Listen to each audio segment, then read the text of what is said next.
Hi friends, ഞാൻ അലൻജോ ജോഷി.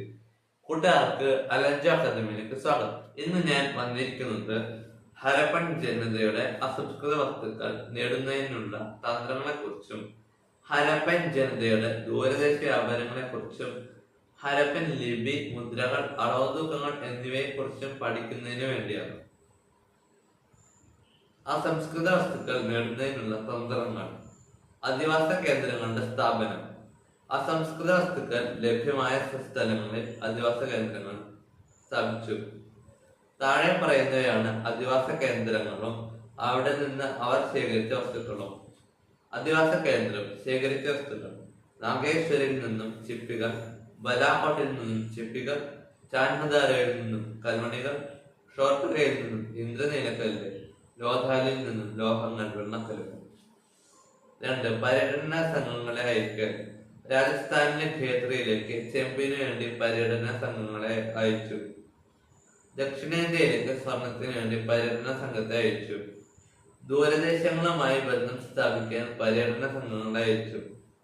ഹാരപ്പൻ ജനതയുടെ ദൂരദേശ വ്യാപാര ബന്ധങ്ങൾ. തെളിവുകൾ. ഒന്നാമത്തേത്, മുദ്രകൾ, നല്ല ചിത്രീകരണങ്ങൾ, ധാന്യപ്പുരകൾ, അളവ് തൂക്കങ്ങൾ, ലോഥാൽ, തുറമുഖം, കരകൗശല കേന്ദ്രങ്ങൾ എന്നിവ. ദിൽമൻ, മകാൻ, മെലൂഹ എന്നീ സ്ഥലങ്ങളെ കുറിച്ച് പരാമർശിക്കുന്ന മെസോപ്പൊട്ടേമിയൻ ലിഖിതങ്ങൾ. ഒമാനിൽ നിന്ന് ഹാരപ്പൻ ഭരണി കണ്ടെടുത്തു. ഒമാനിൽ നിന്ന് ചെമ്പെത്തിച്ചിരുന്നു.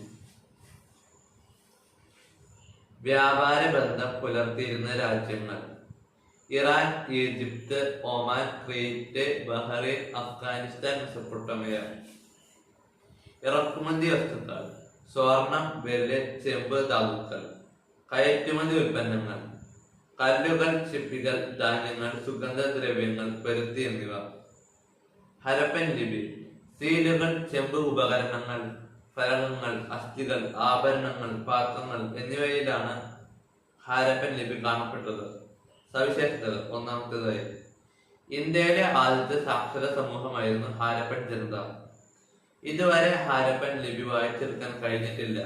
അതിനാൽ നിഗൂഢ ലിപി എന്നും അറിയപ്പെടുന്നു. ഏറ്റവും നീളമുള്ള ലിഖിതങ്ങളിൽ 26 ചിഹ്നങ്ങൾ കണ്ടെത്തി. ഹാരപ്പൻ ലിപിയുടെ 4000 മാതൃകകൾ കണ്ടെടുക്കപ്പെട്ടു. വലത്തു നിന്നും ഇടത്തോട്ടാണ് എഴുതിയിരുന്നത്. ചിത്രലിപിയാണ്. ഹരപ്പൻ ലിപിയിൽ ധാരാളം ചിഹ്നങ്ങളും അടയാളങ്ങളും ഉണ്ടായിരുന്നു. അക്ഷരമാല ക്രമത്തിലായിരുന്നില്ല. ഹാരപ്പൻ ലിപി വായിച്ചെടുക്കാൻ ശ്രമിച്ച പണ്ഡിതന്മാർ: പ്രൊഫസർ വാർഡൻ, ASSR Rao, father Heras, Iravatham Mahadevan, Asko Parpola. Harappan മുദ്രകൾ. ഹരപ്പൻ ജനതയുടെ ഏറ്റവും സവിശേഷമായ കരകൗശല വസ്തു. 2000-ലേറെ മുദ്രകൾ കണ്ടെടുക്കപ്പെട്ടു. വെണ്ണക്കൽ ഫലകങ്ങളിലാണ് മുദ്രകൾ നിർമ്മിച്ചിരുന്നത്. മൃഗങ്ങളുടെ ചിത്രങ്ങളും ചിത്രലിപികളും ചിഹ്നങ്ങളും അവയിലുണ്ട്. മുദ്രകളുടെ ഉപയോഗങ്ങൾ: ദീർഘദൂര വ്യാപാര ആവശ്യങ്ങൾക്ക്,